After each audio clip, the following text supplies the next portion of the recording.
lamang Huwebes, balik Pilipinas na si Venus. At major din ang mga sumalubong sa kanya. Thank you po, aga-aga niyo gumising. Grabe. Ako yung nagising ka Thank you so much. Sa sambayan ng Pilipino, sobrang salamat po sa mga panalangin, sa suporta, sa mga hiyaw, sa mga palakpak.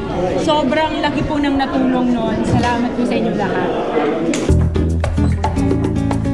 Kinagabihan, solo ko siyang nakakwentuhan.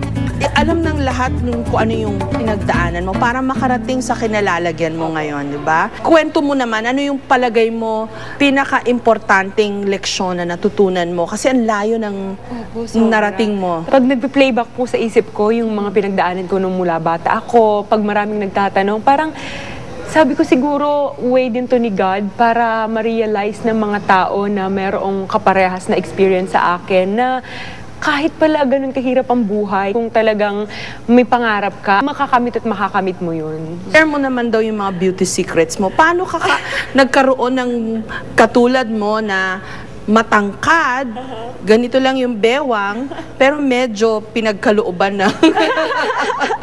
Kasi sinasabi nila, rare daw yung 22 na waistline and, you know, medyo well-endowed.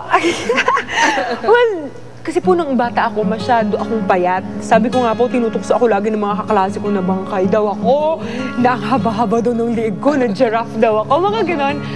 Pero dati parang ang sakit-sakit sa loob ko nung pag sinasabi nila. Pero hindi ko na-realize na nung paglalaki pala ako, pag magiging dalaga pala ako, parang mas ma-appreciate ng tao na gano'n yung physical features ko. Kumakain ka ba ng carbs? Kumakain ka ng kanin? Hindi po kompleto yung araw ko pag di po ako nakain ng kanin. Ah, talaga? At balita ko, nanalo ka sa chicken wings eating contest.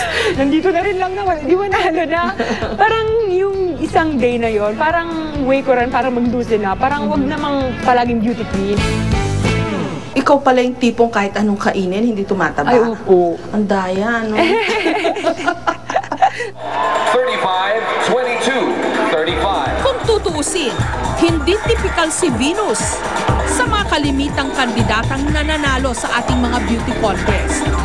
At ang nagpapatingkad sa kanyang ganda, ang kanyang kulay. Sa isang bansa kung saan maraming lokong-loko sa mga pampaputi, gusto lahat maging mestiza, nagkaroon ng isang Venus Ra na yung kutis mo, yun ang nagpa-stand out sa'yo sa Miss Universe, diba? Actually, marami pong kandidata na nagsasabi na, I like your skin, I like your color, mga ganyan-ganyan. Sabi ko, kung kayo nasa Pilipinas at ganyan kayo kaputi, pag-aagawan kayo ng mga tao. So anong mensahe mo dun sa mga nagkakandahirap, bumibili ng minsan questionable na products na pampaputi? Maging proud lang tayo sa kung anong meron tayo, maging kontento tayo kasi may reason kung bakit binigay ni God yung kulay natin na gano'n. Siguro, mas maganda nga po pagka maitim, hindi, pag nasa arawan ka, hindi ka masyado naaapektuhan, hindi ka namumula, hindi ka nagkaka-rashes. Hindi rin lingid kay Venus na sa Pilipinas at sa iba pang bahagi ng mundo, naging usap-usapan ang kanyang sagot. Ano bang tumatakbo kasi sa isip mo nun? Ang dami-dami po kasing tao, nagsisigawan. Parang kung ikaw yung nasa gitna, kung ikaw yung nasa entablado at sumasagot, parang hindi mo na rin masyado iniisip kung ano sinasabi mo. And ako naman po, wala ako talagang like pinagsasasihan na sana ganito yung sinugot ko, sana ganito. Wala na tayong magagawa, tapos na yun. Bukang bibig ngayon yung major. Hindi ka ba napipikon? Hindi, natatawa na lang ako, bahala sila. At least may matatandaan sila tungkol sa akin. And someone na galing sa probinsya, someone na gano'n ang klaseng buhay, nakarating sa Miss Universe at nakaplay sa lima. So, malaking achievement po sa akin yun. Kung uulit-ulitin man nila yung phrase na yun, wala po sa akin yun, okay lang. Pero sa totoo lang, madali nga bang sagutin ang tanong na natoka kay Venus?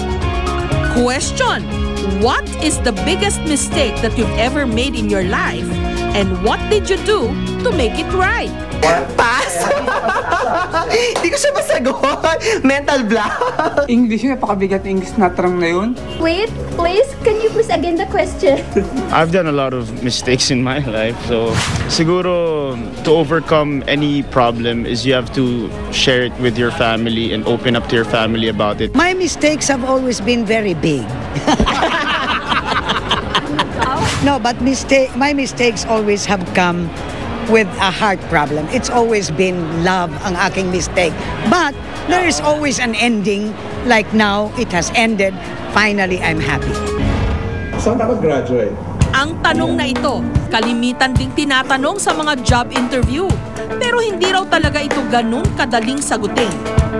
This question, yung tinanong sa kanya, will require anybody to look back, to recall, to remember. Mahirap gawin yun. Pangalawa, sino naman sa atin ang nagtatago ng record ng ating mga mistakes? Human nature, tinatago mo yan kung pwedeng ayaw mong pag-usapan yan eh. Marami mang nanghihinayang sa tsansang tila abot kamay na ni Venus at maging ng buong Pilipinas sa Miss Universe. Hindi pa rin maikakailang nagmarka ng husto si Venus Ra. Sa layo ng kanyang narating, hindi na ngang mahalaga talaga kung anumang mga kamalian at kahirapang kanya nang nalagpasan.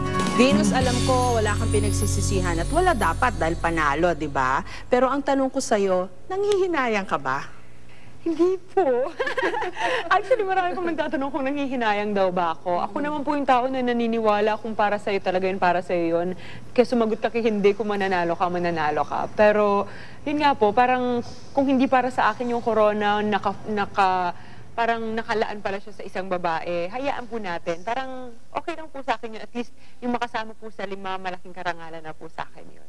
Kung kunwari ako si William Baldwin and I ask the same question over again, what is the major mistake that you have committed in your life and what have you done to overcome that mistake? Siguro matatawa na lang din ako. Parang, actually, there is no major mistake that happened in my life. Maybe there are challenges, there are problems, but I don't consider it as a mistake. Because my life is planned by God and it's perfect. I have my family, they supported me from the very start, and I know they will not lead me to certain things na makakasama para sa akin. Thank you very much, Venus Ra, at proud kami sa'yo. Maraming salamat po, Miss Jessica.